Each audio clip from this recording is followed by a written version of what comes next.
This episode is brought to you by the Old Dominion Athletic Foundation. Because of you, we create winners in the classroom, in athletic competition, and in life. Become a member today.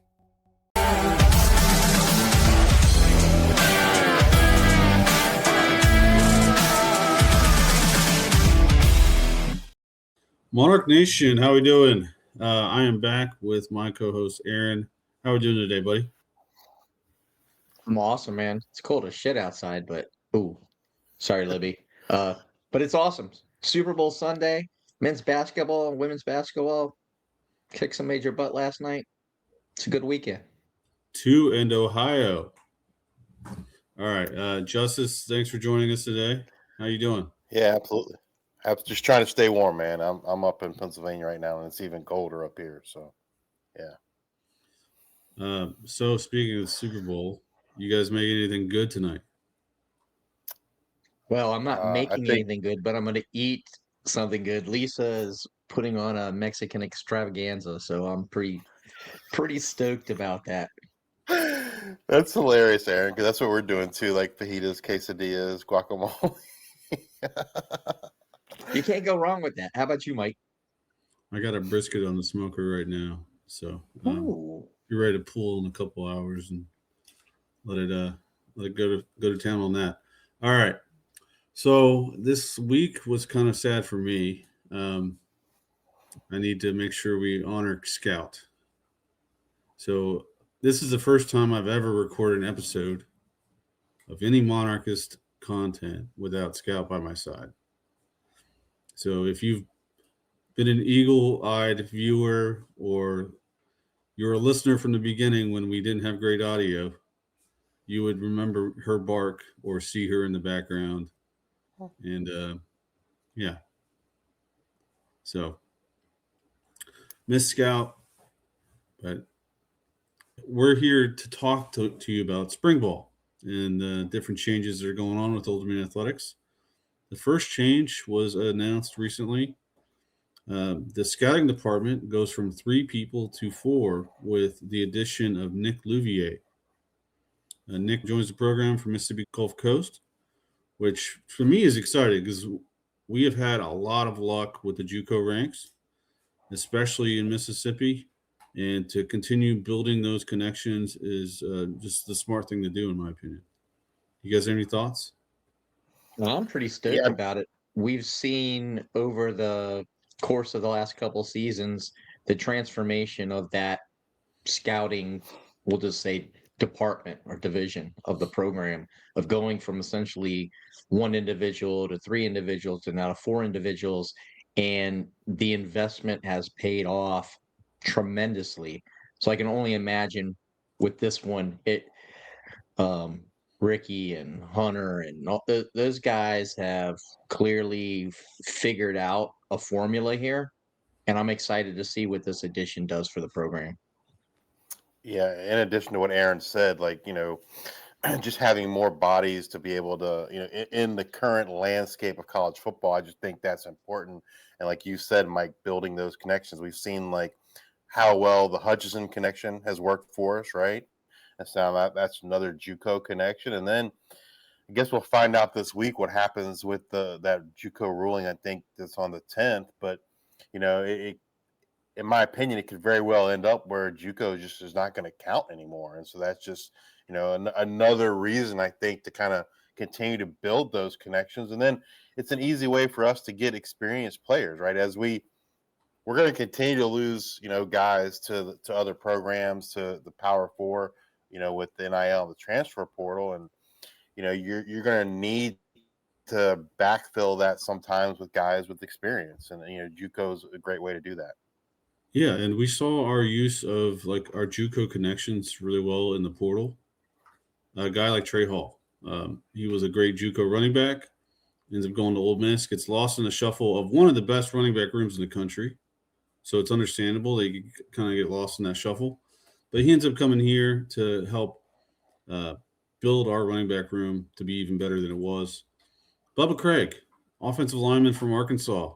Another guy who kicked ass in JUCO, goes to Arkansas. Again, another good SEC program, an SEC program, not a good one, but an SEC program where they have a lot of talented players. Maybe they weren't used correctly, but he gets lost in the shuffle. We're lucky to have him here, and we get him for 2 years. Yeah. And you're a Monarch football fan, and you paid a lot of attention in the last couple of years, and that you're hearing JUCO players, and you're kind of cringing a little bit. This is not the same JUCO recruiting that you had at the end of the Bobby Wilder era. This is a whole different level of JUCO recruiting. And one guy that we haven't mentioned yet is your new offensive coordinator, right? Cody Cook, also with that connection going back to Hutch, if I'm not misremembering here, really understanding the JUCO ranks and who's a guy that can go from JUCO and really help us out as a student athlete here, and who's really not. Because you got to be able to pick the right guys. I mean, and we've done that, right? We hit home runs. You saw that with Trey Brown, Corey Thomas last year. You go back to previous years. I mean, it's just we've done really, really well, especially the last 2 years recruiting JUCO, and I think they did the same this year. Yeah, another guy I'd like to mention is Monchel Chapman. So in the 25 JUCO class, he was our top-rated target for JUCO linebackers.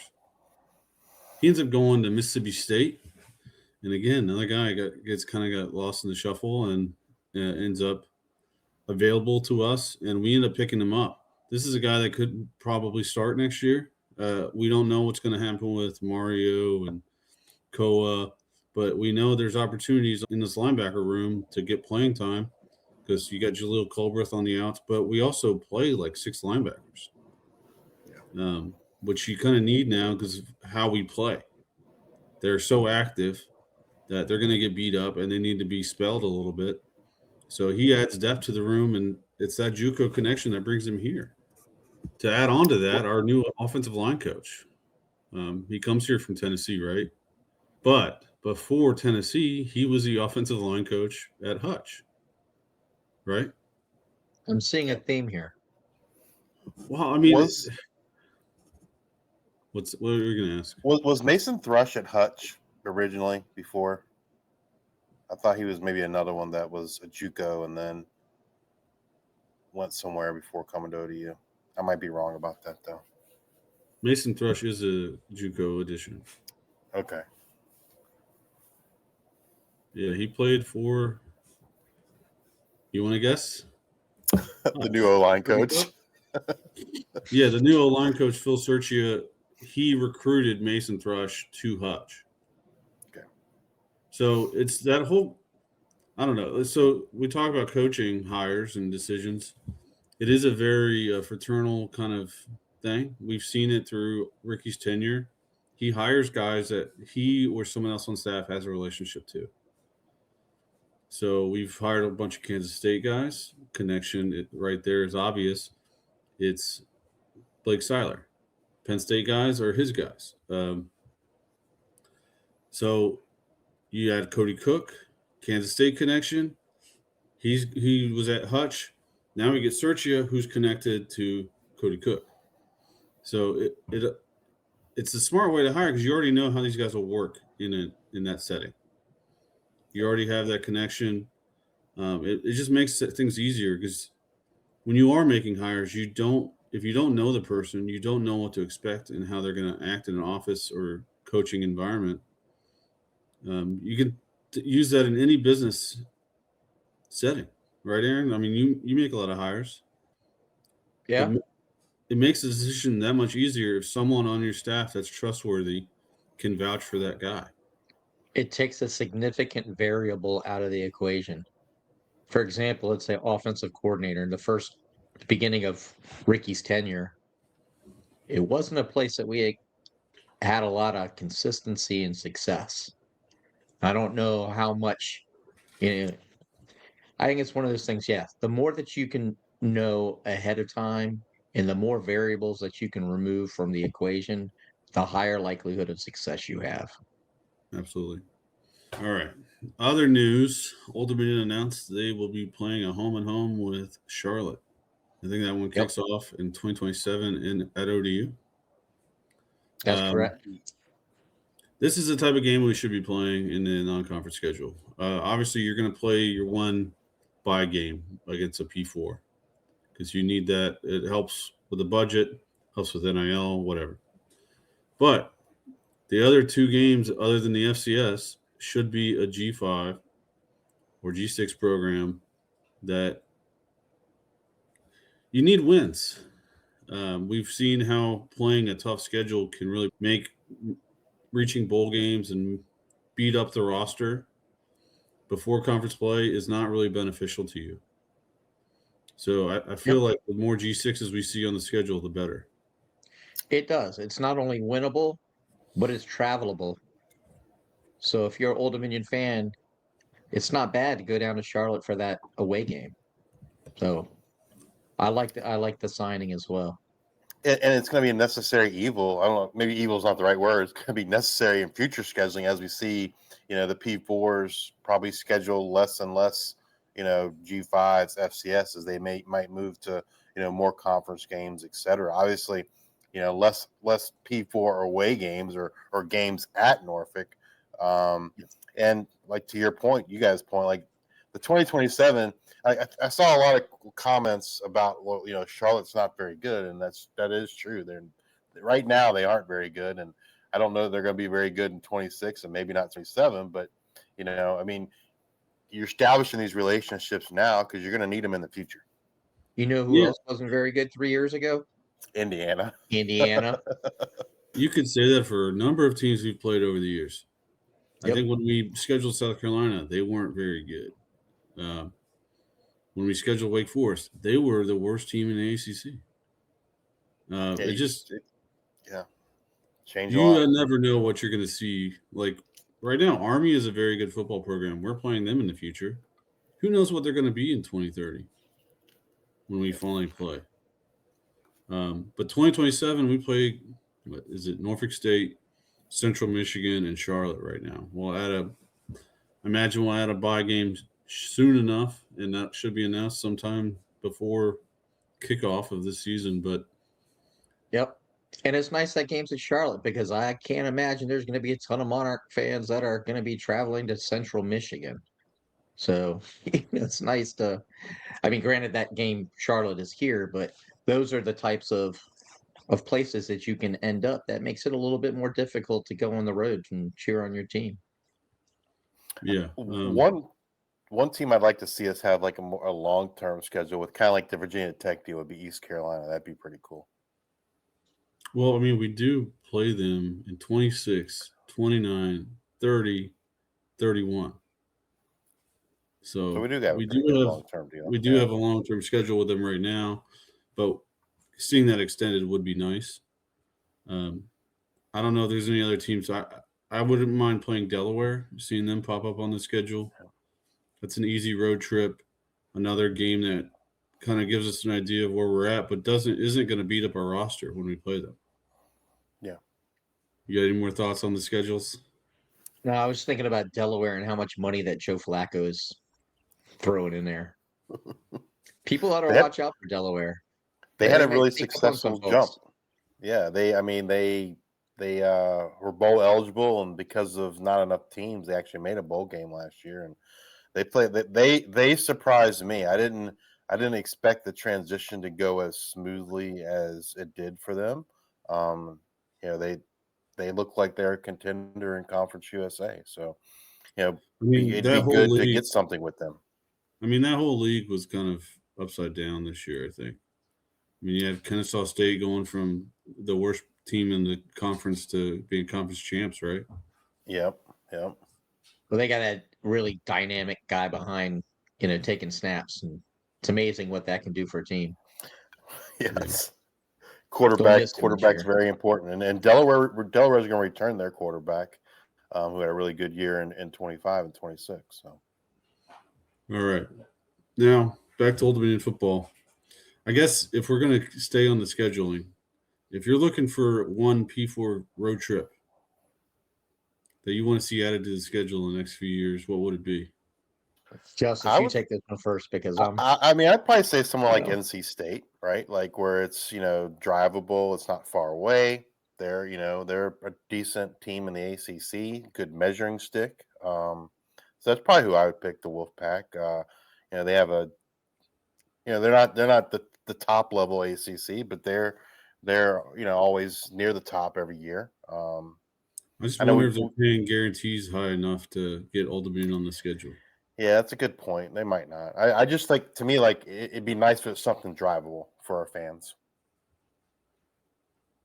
Yeah, maybe it'd be nice to go back to North Carolina and leave a better taste in our mouths.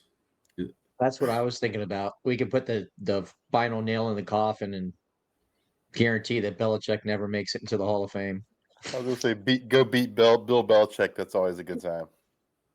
Yeah. Yeah. But I'd also wouldn't mind like seeing another football cathedral, like going to Knoxville, going somewhere cool, maybe SEC or Big Ten. Yeah, a lot I'd of just like options. to go to Knoxville so you could, show us around That's right. all your old haunts. It'd be a good trip. Yeah, and they continually invest in that stadium, making it nicer every year. So I think it'd be a very nice trip for most Old Dominion fans. It's not that bad of a drive. It is long, but it's pretty straight. It's 64 to 81, and you're there. All right, spring ball is coming up. We're starting to see the team do their workouts in the weight room. We're seeing who the was it the king of the jungle of the week? Is that what they're calling it? Yeah, it's been Quinn 2 weeks in a row, I think, on there. Yeah. This week, Quinn Hennicle, Ladarian Mentor, and Chris Boykins were the kings of the jungle for week 2. Quinn obviously taking a very good leadership role in the weight room already. That's great to see. But that kind of goes into our next segment where we're going to talk about the position. There's going to be a lot of position battles this spring with the turnover we saw. Most of them are going to be on offense because we do have a lot of defensive players returning, a lot of starters returning on the defensive side. So on the offensive side this spring, what position battle are you going to pay the most attention to? I'll give Aaron the layup here. I mean, I think the absolute for me, because I've never been able to do it, it's a slam dunk as opposed to a layup. It's got to be quarterback. It's what every fan is going to talk about. It's what every fan is talking about. Every fan that understands what's going on at ODU and every fan that doesn't understand. You've got Quinn obviously finished the season with a bowl game. Really, really showed his toughness, his determination, and ability to get the job done and to bring that team together. Ryan Huff is back, who is a very, very capable and from what we've seen, probably was the most accurate passer on the team last season. And now you've got Jackson Potter who's coming in. So I think you've got 3 guys that are going to really battle it out, and it'll be a true quarterback battle. I mean, no one's been named the starter. No one's going to be named the starter for a while. At least in the past, that's how Ricky has done things. We won't know anything for a while, so it'll be interesting to see how it plays out. Yeah. Speaking of the weight room, each of them have been challenged on different things to work on before the fall. Quinn, they want to work on his accuracy and his deep ball. Understandably so. He's a great athlete, but if he can become a better passer, he's going to be one of the most dynamic quarterbacks in the G6. Potter, the new guy from Washington State, he needs to work on his ball placement. He's a big dude. I mean, we haven't seen a quarterback this size since probably Hayden Wolf. Was he like 6'4", 6'5"? 6'5". He does have some functional mobility. And then you have Ryan Huff, the young guy. If you've seen him, he definitely needs to put some muscle on his body if he's going to withstand a full college football season. And he needs to work on his athleticism a bit. But if you have a chance to watch this guy play, you'll know after 5 throws that the guy has a lot of arm talent. It's going to be a very interesting battle.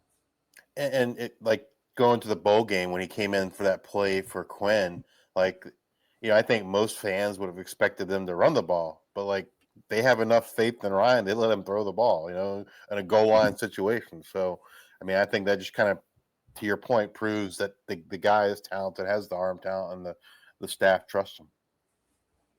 Yeah, and I don't know if we've ever had a QB battle that has three talent, like guys with so different skill sets, but also high talent. Like this is the best quarterback battle we've ever seen in Old Dominion, and I don't think that's really going too crazy out on a limb. I think that's an accurate statement. At least in the most recent years. I mean, maybe you could go back to way back when we had DeMarco and Taylor or something. But yeah, I mean, anytime in recent history, for sure, the most talented quarterback room. Before we go on, since you said it, Well, I want to say a feel note on that because that wasn't a true battle. I don't think they were Well, giving back Taylor. then, no. It's- But it I was was. just thinking from a talent perspective. It was a talented QB room, but I'm talking about an actual QB battle. Like there's none. We've never had one with this much talent on the roster. Before we move on to the next thing, since you said the guy's name, for folks who don't know, be paying attention. Sometime after the Super Bowl, not too long, it should be. We'll be having our episode drop with Taylor Heineke. So stay tuned. It was a great conversation that Mike and I had the opportunity to have with Taylor. It was fun. It was informative. You'll probably hear a couple stories that you've never heard before. And you'll definitely hear some news that you've never heard before. So stay tuned. And hopefully, from what we talked, it might not be the last episode we do with Taylor. So hopefully, it's the That's start pretty of awesome. a new regular guest.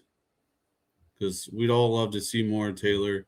We're all happy that he's moved back to the 757. And we'll get to all see more of him around Old Dominion.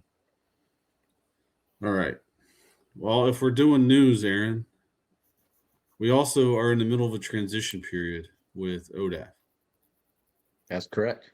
Part of that is our website. Right now, we're at theprideofodu.com. That will be transitioning away. And we have this little...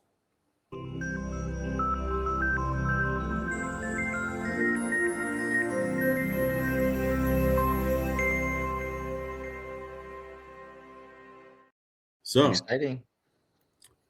ODUmonarchists.com will be back. It'll be your place for everything you come to go to Pride of ODU for.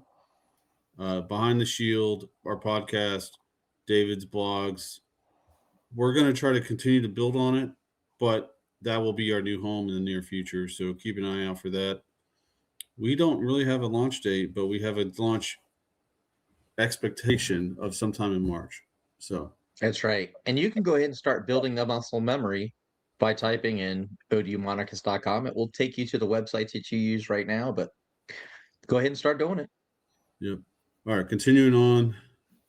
Justice, what is the battle that you're most excited for? If it's quarterback, you can just say that. But yeah, it's not quarterback.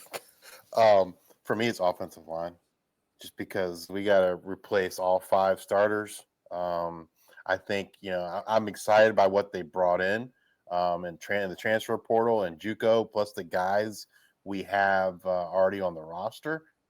And like that's where it all starts for the offense, right? It doesn't matter if it's Quinn or Jackson or Ryan if the offensive line sucks, right? That's just the way football works. And I'm just excited to see can we get an offensive line that is as good or even better than we had a year ago.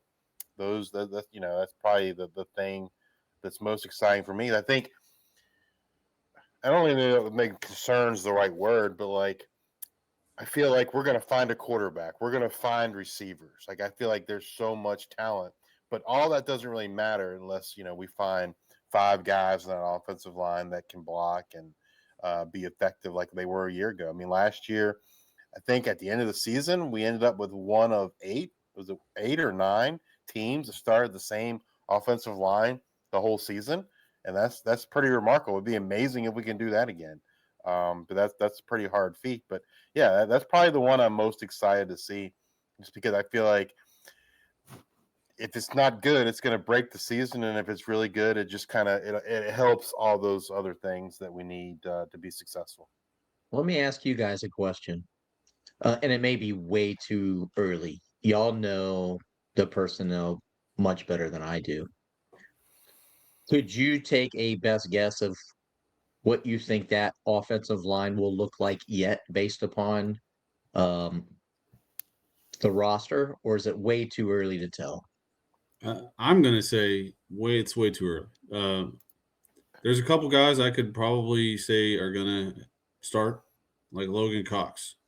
We saw him come in the bowl game for Zach Barlev and his injury, and he played really well. Is he going to be left tackle? I don't know. Maybe he's a right tackle. But they brought in a lot of dudes. It's going to be battles at every single position because no one is coming back with any claim or stake where they're saying, I already earned this. You got to earn it now. I'm excited that this is the first offseason I can remember where we said we've needed a center the last 4 years. We got a great one last year in Ryan Joyce. But this is the first time I can remember where we got two dudes that are going to make it a real true battle. Mason Thrush comes in from Hutch, really played well there. But we also bring in the kid from Elon, Braden Walker. He's had a great career so far. Can he make the transition to FBS? Can Mason make the transition to FBS? Those two are going to battle for that job, and it's going to be really interesting to watch and how that kind of affects the rest of the O-line. Because if you don't have a center, we've seen our team struggle, even with good. We had good left tackles and right tackles, but if center position is not there, you could be in trouble. And that's the one position I'm most excited about on the O-line. And for those who have concern about guys being able to make that transition from FCS, I mean, Ryan Joyce was the guy who came from Fordham.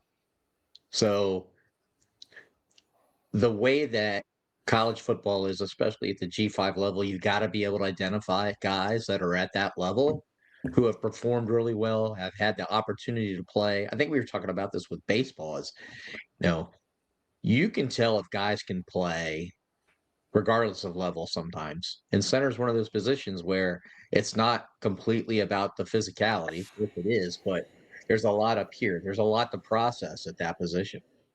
And to Braden's credit, CAA is a higher level of football than Fordham plays in the FCS. So he has been challenged more than I would say Ryan was before he got to Old Dominion. And that, like you said, that battle at center, I think we might still see them both, right? One of them wins the center job, the other might move to one of the guard spots. To Aaron's earlier question, like I think I could probably name you who I think the five guys might be, but to Mike's point, like only one of those might be right. It's we brought in a lot of talent, a lot of guys. I think there's enough talent that we brought in to go with what the guys that we already have returning, that I'm not so worried. I don't think it's going to be like a disaster or anything, but it's going to be a very competitive battle in the spring, and definitely something, probably one of the first things I'm going to be watching for. But I think to Aaron's point earlier, like most fans, the quarterbacks get all the headlines, right? That's who they're interested in. So. But yeah, offensive line should be a good one. I would expect Bubba Craig to start somewhere on this O-line, but yeah. The other thing that you talked about, we're one of 8 teams to start all 5 O-linemen all season long. Yep. Injuries happen on the O-line every year. Someone's going to get hurt. You never know who, but it's such a physical position that injuries are going to happen. So that can change the dynamics of who's playing and who's not. Hopefully we can have another healthy year, but that's not really realistic to expect when only 8 teams had it last year. Yeah. More likely you're going to be one of the other 122 teams that weren't healthy on the O-line at some spot. So I'm glad that they brought in a lot of experienced depth, guys that have a lot of snaps behind them. You got the 2 guys from Lincoln who were starting left and right tackles that played really well there. You got the Elon and North Alabama transfers. Bubba Craig comes in. Like there's just so much experience on this coming in this O-line, and you already have a lot of guys returning that have their own talent. So it's exciting. Yeah. There's going to be another battle at receiver because, again, we don't have any returning starters there. And that's a position I'll have my eye on offensively because we've heard a lot of great things about Josh Rodriguez. We've seen it in practice, but we haven't seen it in games yet. And who else, if he is, let's say we'll pencil Josh in as one of the starters, who are the other two? Or do we go more into depth and play like 6 guys? I think you've got the ability to do that. I mean, I have no clue. I think there's as many questions this year as there were last year. I think what we do know is we've got talent. So if that podcast that I won't say the name of says that there's no talent in the wide receiver room again this year, they'd be wrong again this year. It's a difficult to know what it looks like right now. Who knows, with the exception of 1 or 2 guys. Yeah, I think to your point, Aaron, I think we have talent, but for me, it's I maybe have more questions than I did last year because I don't know, I could watch some JUCO games and see Trey and Ja'Cory and and I felt really good about those guys.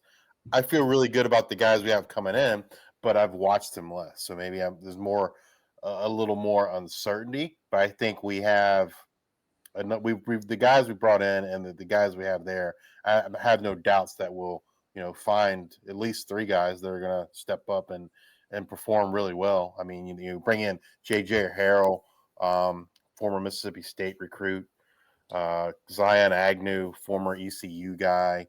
Those are probably the 2 guys we bring in that are the highest profile, I think. And then, like you said, Josh Rodriguez, he was phenomenal last year in practice, man. I think he would have gave some of the guys last year a run for their money in terms of starting if he was eligible. This is a crazy thing. So this class of receivers, of how talented they are, 4 of them make up the top 7 commits we've ever had on 247. BJ Bedgood, high school recruit, he's number 2 all time. Number 5, Zialis Blackman, another high school wide receiver recruit. He's 5th all time. Braden Maivela, he's 6th all time, another high school. JJ Harrell is the highest rated JUCO player we've ever had. He's 7th. So we have 4 of our best ever recruits coming into this class at the receiver position, adding on to guys like Josh Rodriguez and Sidney Mbanasor and TJ Johnson, who are already here and show they have capability and talent to play this position. That's pretty good, Bob. This is a deep, talented room. Obviously, you need them to get some chemistry with the quarterback, whoever wins that job. You need them to understand choice routes and when to run the right ones and get to learn the offense. But we've never seen this much talent in the wide receiver room. Never. Will they develop is the question. Now I think we've had developed more talent in the past. Obviously, you have those classes with like Duhart, Fulgham, guys like that. Yeah. Those were developed guys. Pascal. Coming in, they weren't like those highly regarded players. They developed here. Yeah, I mean, Fulgham was a walk-on, right? Say again? Travis Fulgham was a walk-on.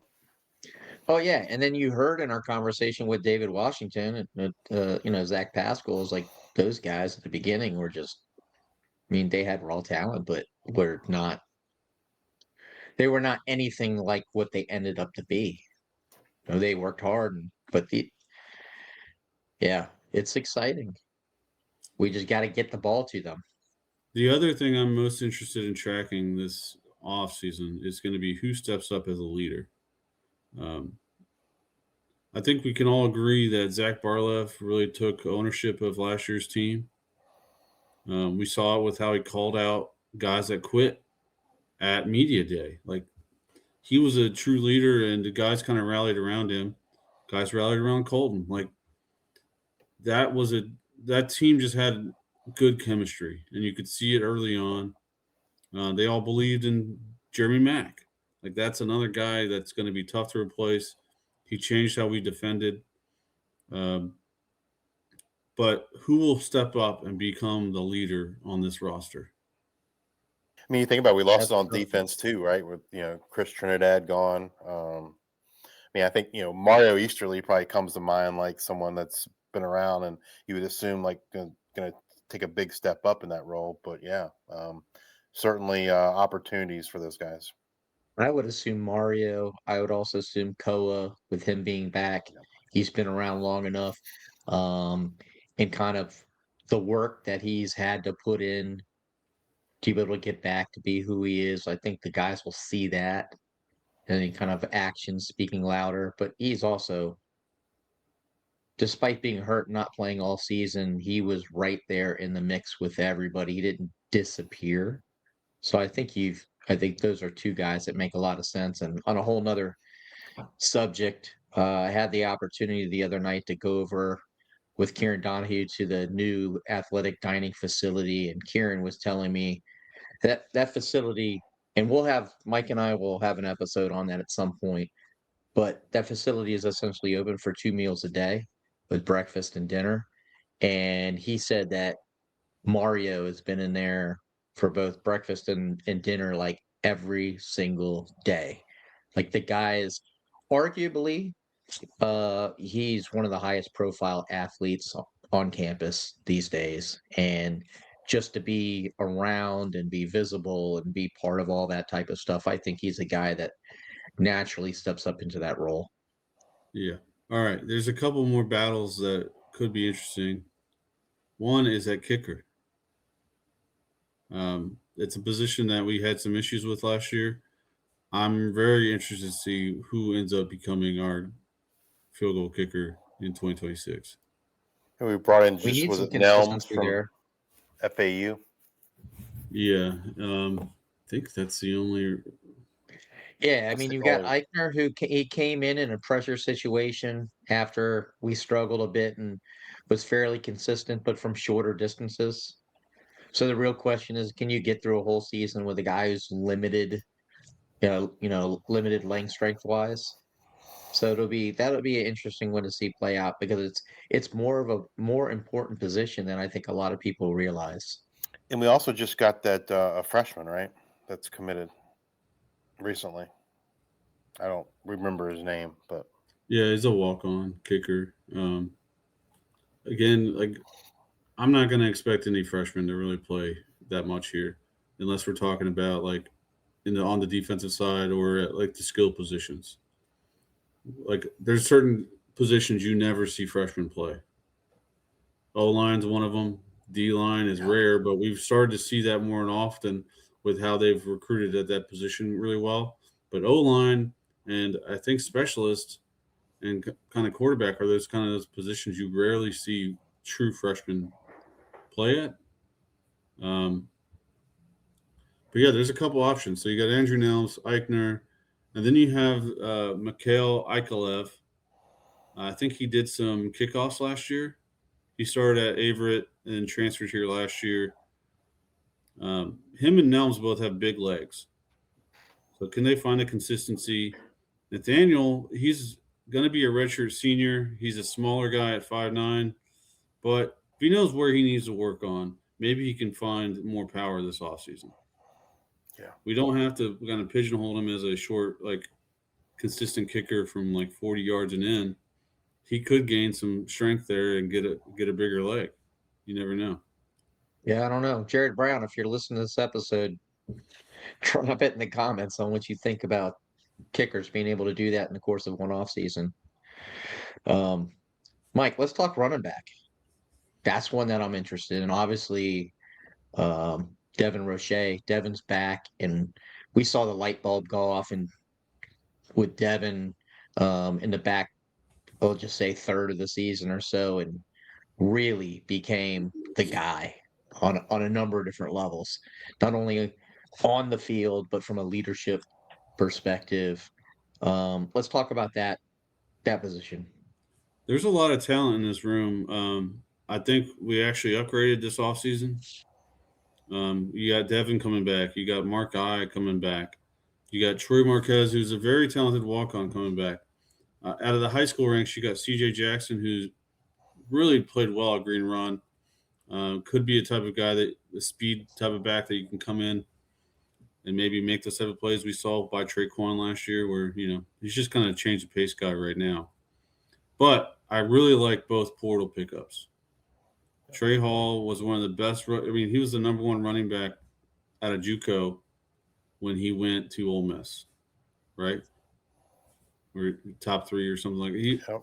Yep. Fairly highly rated running back that just kind of got lost in the shuffle at Ole Miss.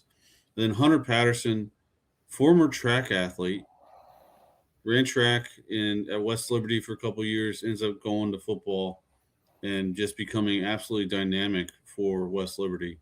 The guy's got real track speed. Who knows what he can do, but there's a lot of options here with a lot of different talent in this running back room. Obviously, I think Dev is going to be the guy, but how do we fill in those times where he needs a break or we want to do a change of pace? That's going to be where the opportunities are for everyone else, assuming Devin can stay healthy. I'm really excited to see Hunter Patterson be used in the passing game.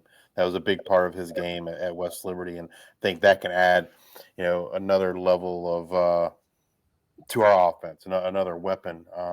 He caught a lot of balls there, and like you said, he's fast. So I think you figure out ways to get to the ball to him in space, whether that's in the backfield or maybe even line up in a slot, from time to time, the slot receiver position. But we got a lot of talent at running back. And I think should be in a big year for those guys. So another question for you guys. Last year, obviously, we've already talked about it. The offensive line play was extremely good and extremely consistent. He had a quarterback who was very dynamic, primarily with his legs, but Colton could throw the ball enough to keep defenses honest there. And our running backs were able to really give teams fits. Okay, so it sounds like we've got the talent in the running back room to be able to do that as well this year. But what we talked about earlier with regards to putting together a new offensive line, you've got the choice of a new quarterback. Does the running back room make those things easier to do, or is it all predicated on the offensive line coming together for those other two positions to have success? I think this offense, the way it's built, if you have good running backs who can get to the second level, you're going to have that regardless of how talented the O-line is, because of how the offense is just ran. This is a running-based offense that spreads the whole defense out. We're going to have opportunities to make plays as running backs, no matter kind of where we're at as an offensive line. The question is, how good are we at passing the ball? You need a good O-line there. You need the receivers to get open, and you need the quarterbacks to throw consistently enough where they can have a passing game. Because we saw, I think the first year we implemented this offense with Grant, we were a really good running team that year, but we struggled passing the ball. So I'm not worried about being able to run the ball next year. It's what's the passing game going to be like and how dynamic is it? If we can have a dynamic passing game, we'll have the same success no matter who the quarterback is. I've seen some concerns about 2 of our 3 guys don't have the mobility that Colton had. From our talks with the staff, they think the mobility is kind of, you need to have the quarterback run occasionally, but you don't need to do it as often as we did last year if they can complete those medium and short range passes with more accuracy. One thing that gets overlooked last year is we did struggle in the mid-range passing game a lot. If we can improve there, you won't need the quarterback to run as much because the defense still needs to play you honest and can't just sell out for the run if he can beat you with his arm. So I don't know if you need to get hung up on having a mobile quarterback this year or not. The O-line needs to do their job and give the quarterback a little bit of time to go through his progressions. But the mobility is I don't know if that's the end-all be-all for this offense. To your point, Aaron, like Mike said, the running game. I think like the thing that like we saw last year that I think we either need you have to have additional threats is the explosiveness, right? We saw a lot of explosive plays, particularly from the running backs.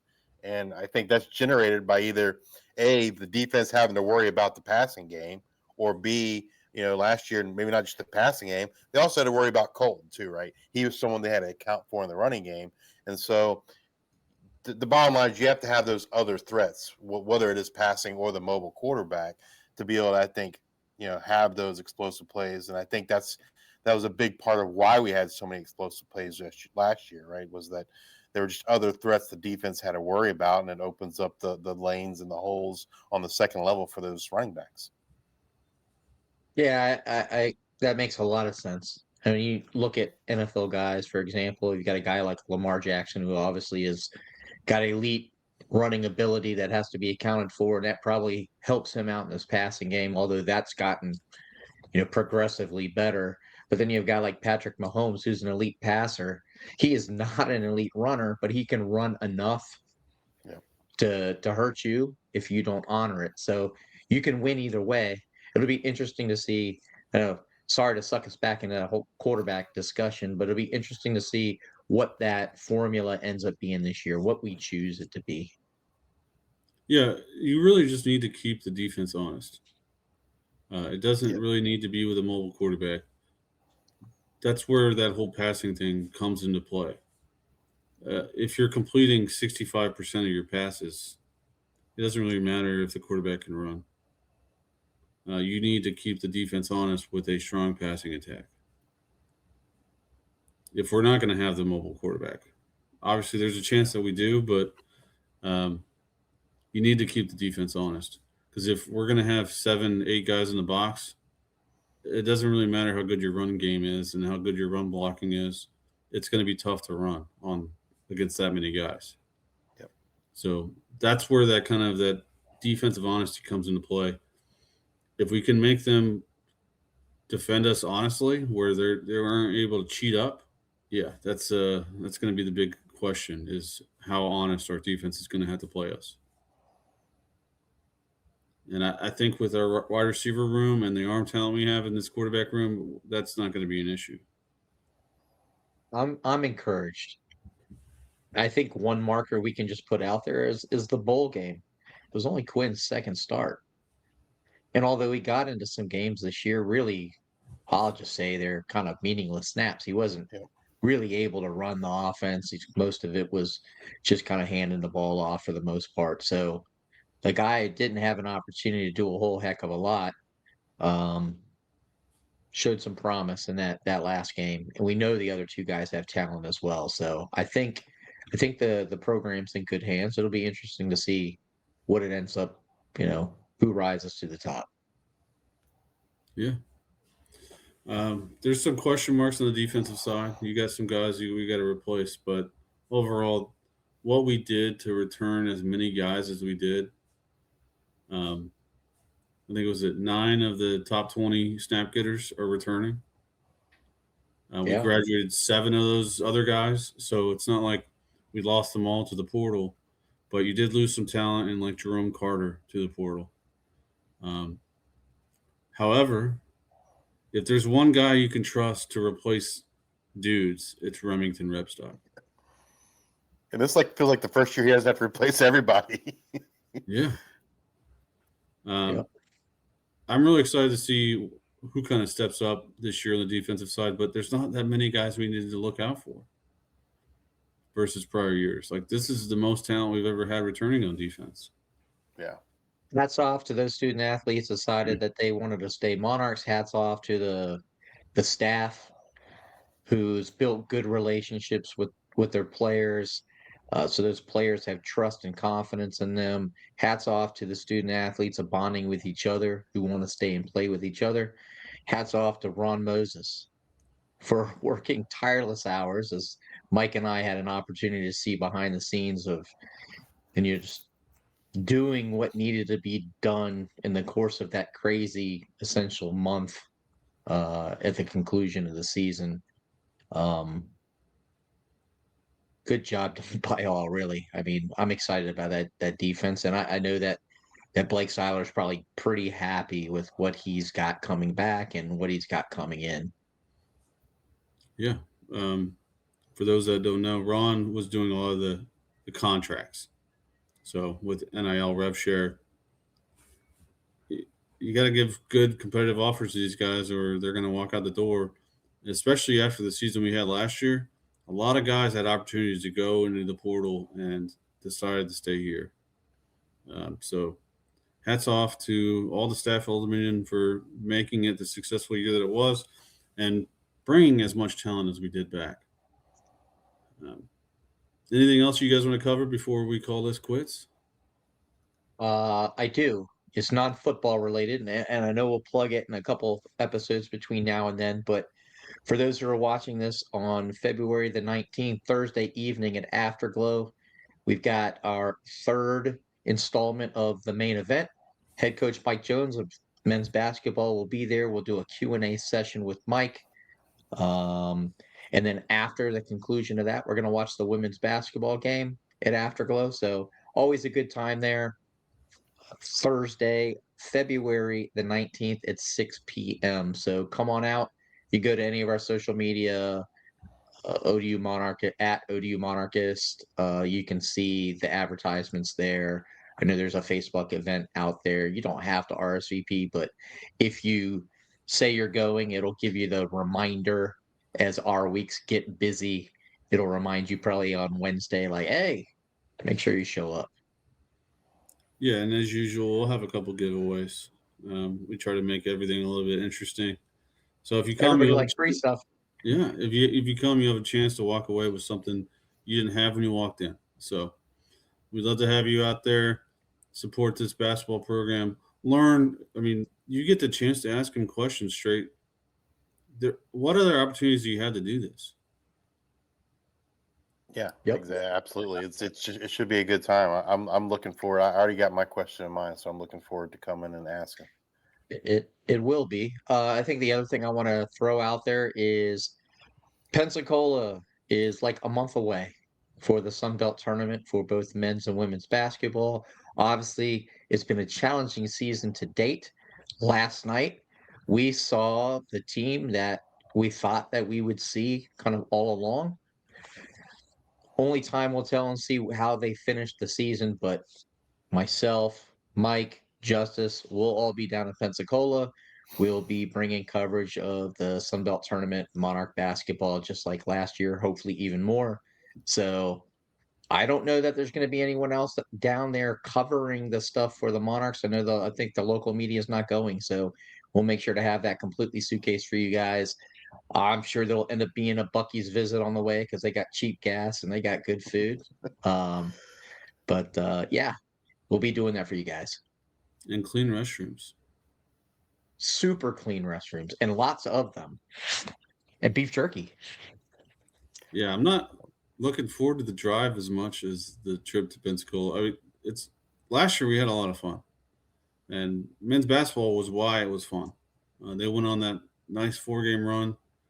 I was hoping maybe we could get down there a little bit later in the week, but we'll just have to wait and see how they finish. Hopefully, they can get on a run here so we don't have to be down there on Monday or Tuesday of the beginning. Hey, the of the silver lining, Mike, is we get a chance to get you back at Whataburger. We'll get a chance to go to some of my old haunts, McGuire's. That was a great meal, and it's close to the stadium. Steven, I don't think you've ever had the chance to go to McGuire's, so that'll be fun. I've never been to Whataburger. I mean, other than like the one in Newport News, that's not the same place. There's a Whataburger in Newport News? There is. It is, but it's different. It's a local mom and pop's place. Okay. It's not. Gotcha. You don't need to go your way for that one. No, but it'll be a good time. Really, really looking forward to it, regardless of the challenges so far. The interesting thing about it, man, is it doesn't take much. You get hot and you go on a run. That's all that it takes. So if we can finish the season strong in the next, what do we have? 5 games left, something like that. 5, 6 games. Hey, we'll see. We'll be there. Yeah. To get us back to the football, I was just going to say spring practice, about a month and a half away? Starts end of March or so. And so, I'll be there during the week for the media coverage, covering practice, writing articles, and bringing those interviews. And we should have some interviews with the new staff at some point. We just need to get a good time for them where they're not super busy, so they can sit down and tell us about what they're bringing to Old Dominion football this year. So we'll work on that. I will say, keep an eye out. ODAF will have some news in the near future regarding the transition of the Pride of ODU to Old Dominion. So just keep an eye out for that. It's all very exciting, and it will impact your access to Behind the Shield. So keep an eye out. It's all positive stuff. I will say, though, that it will not change our relationship, our independence, and how we cover things and do things. No, if anything, it's going to give us more access to bring you more inside information. So if you like Behind the Shield, I think you'll like it even more over this next year. So keep riding with us, and we'll keep working hard for you. Thanks for joining us. Thanks for listening. Go Monarchs. Go Monarchs. Go Monarchs.